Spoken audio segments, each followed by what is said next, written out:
ایک ہندو اسٹیٹ میں بدلنا ہے۔ عملاً تو وہ تبدیل ہو ہی چکا ہے، بس ڈاکومنٹس کی حد تک اس کو تبدیل کرانا باقی ہے، اور امید ہے کہ بہت جلد شاید یہ خواب بھی ان کا پورا ہو جائے گا، اور اس کے اندر، اس نئے ہندوستان میں جو ہندوؤں کا ہندوستان ہے، اس کے اندر مساجد کی، مسلمانوں کی، ایون دیگر کسی بھی مذہب کی کوئی جگہ نہیں ہے سوائے ہندوؤں کے۔ میں نے پچھلی ویڈیو کی تو وہاں پہ نیچے کمنٹس میں آپ جا کر دیکھیں، بہت سارے ہندوستان کے ہندو اس ویڈیو کے نیچے جو ہے وہ ہمارے اوپر انہوں نے طرح طرح کے غیر اخلاقی اور بہت ہی ذاتی قسم کے تبصرے کیے، اور سب کچھ اپنا بہت سارا غصہ وہاں پہ نکالا۔ بھئی آپ غصہ نکال سکتے ہیں لیکن حقائق کو مسخ آپ نہیں کر سکتے۔ اب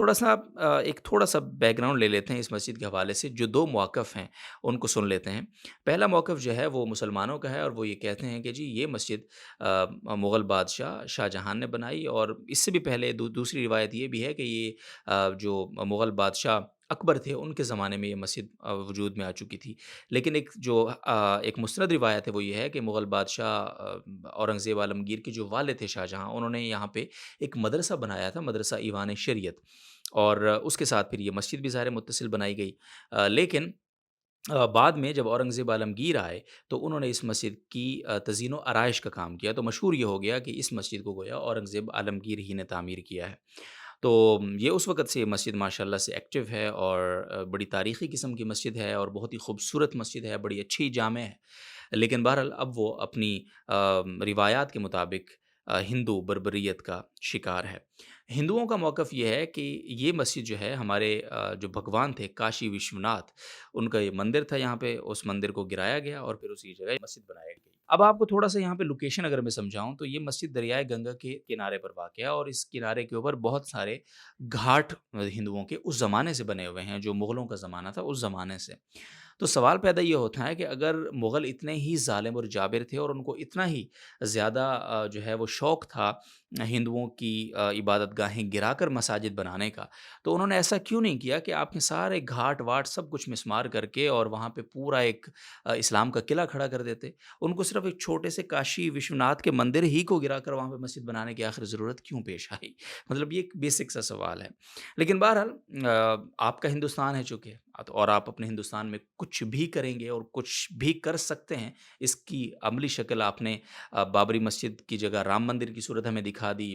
جامع مسجد گیان واپی کے اندر آپ نے مندر بنا کر دکھا دی، اور اب آپ کی نظریں ظاہر ہے دہلی کی جامع مسجد پر ہیں اور دہلی کی سنہری مسجد کے اوپر ہیں۔ اور میں تو افسوس ہے، یعنی یہ بات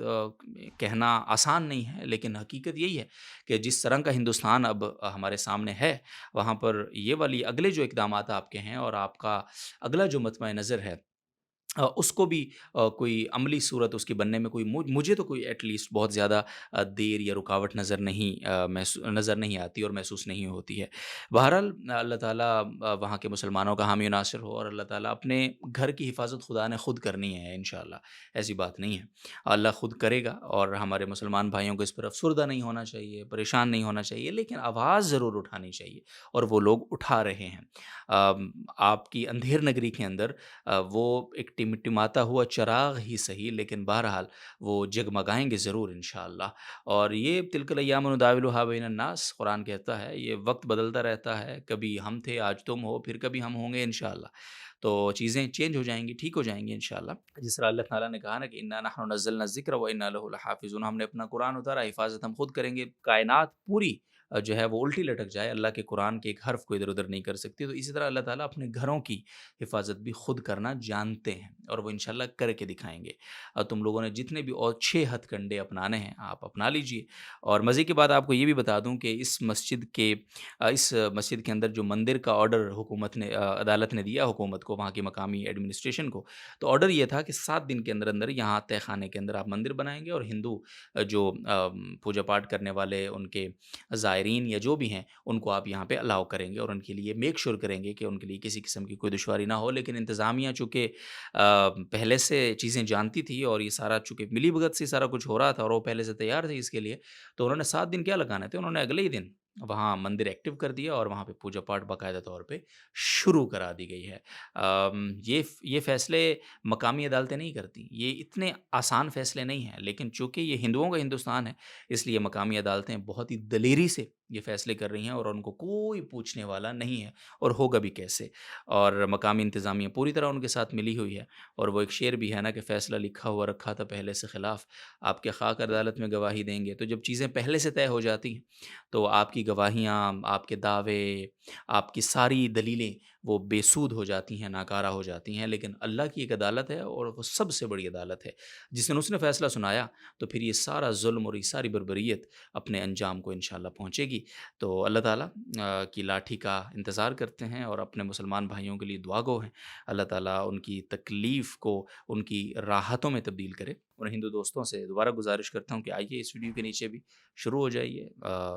آپ یہی کر سکتے ہیں، ظاہر ہے دلیل اور لاجک کی بات تو آپ کے پاس ہے نہیں۔ تو بہرحال اجازت دیجیے، اپنا خیال رکھیے، اللہ حافظ۔